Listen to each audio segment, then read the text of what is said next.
Okay guys, so we have been talking about poetry. This is our last week on poetry. So before we go into our read alouds and I read you a poem, I want to talk about that there are different types of poems. And so the first type of poem that we're going to look at is called the lyrical. And there are some things that this poem has to make it a lyrical poem. So let's kind of go over those things. And let me go get my markers real quick. So, a lyrical poem expresses strong feelings in the poem. Okay.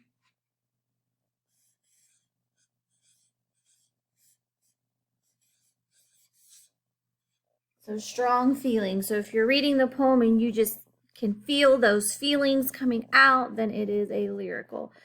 It also is like a song. Okay.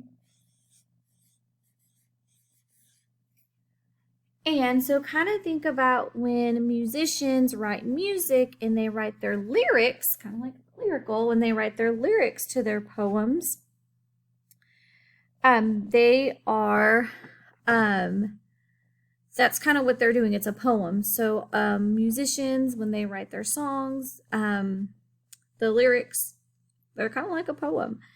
And then it has rhyme. Rhyme. It can rhyme. Okay, so a lyrical poem. This is how we know if it's a lyrical poem. It expresses strong feelings. It's like a song, so it's going to have, think about a song, it has a beat, it has a rhythm to it, and it can rhyme. Okay, so it can rhyme. All right, so we are going to actually look at a lyrical poem and go over it. Okay guys, so we just talked about types of poems and we talked about a lyrical poem and we said that if it's a lyrical poem, it expresses strong feelings, it is like a song, and it can rhyme. So here is an example of a lyrical poem and we're going to read it and talk about it and answer some questions. Picture books in winter. Zoom in a little bit. Oh.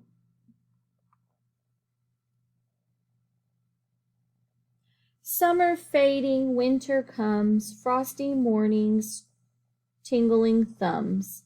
Window robins, winter rocks, and picture storybooks.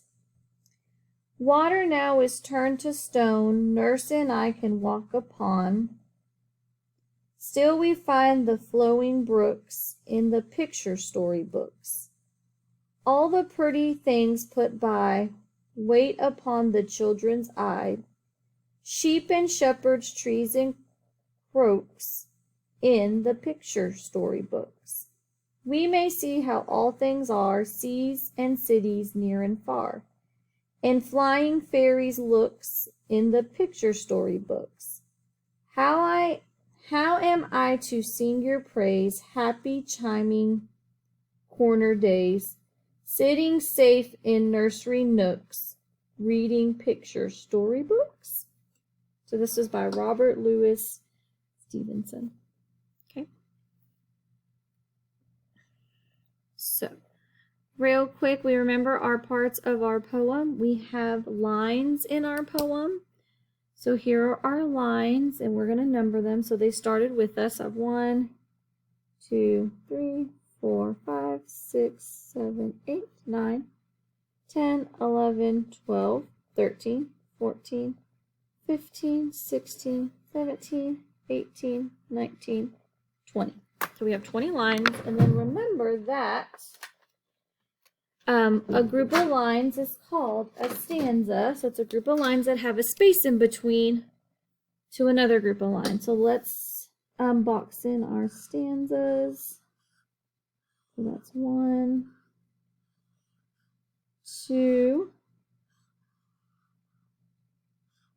3, 4, and 5. So we have 5 stanzas. So let's kind of talk about our poem. And so let's talk about who is speaking in the poem. Who is speaking in the poem? So even look at the picture down here. We have a little boy with a book and sitting by a window. So is it a flying fairy, a nurse, a child, a shepherd? So just by our picture down here, guys, it's going to be a child. The child is the one who is speaking. He is, even Miss Nyantha's reading the story, but I'm just the narrator. I'm reading what the child is saying, okay?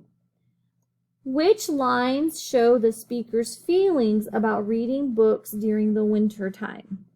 Okay, so we want to know about his feelings. Now, guys, this is where we talk about it's a lyrical. It expresses strong feelings. So let's kind of look. Lines 1 and 2. So I'm going to read them. Summer fading, winter comes, frosty mornings, tingling thumbs. I don't really see that as feelings. He's just kind of describing the winter time. So I'm going to say no. 5 and 6. Water now is turned to stone, nurse and I can walk upon. It's kind of just describing. 14 and 15. Cities and seas and cities near and far, and the flying fairies looks. So it's just talking about things that maybe he's seeing in books.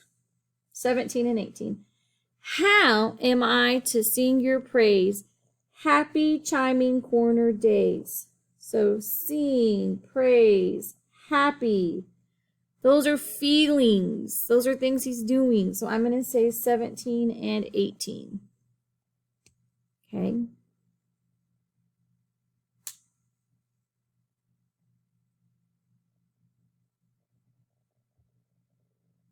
Okay, so I want you to look at number 3 and number 4. Okay. And then actually 3, 4, and then 5, I want you to think about, explain why this poem is an example of lyrical poetry. And think about what we said a lyrical poem has. Okay.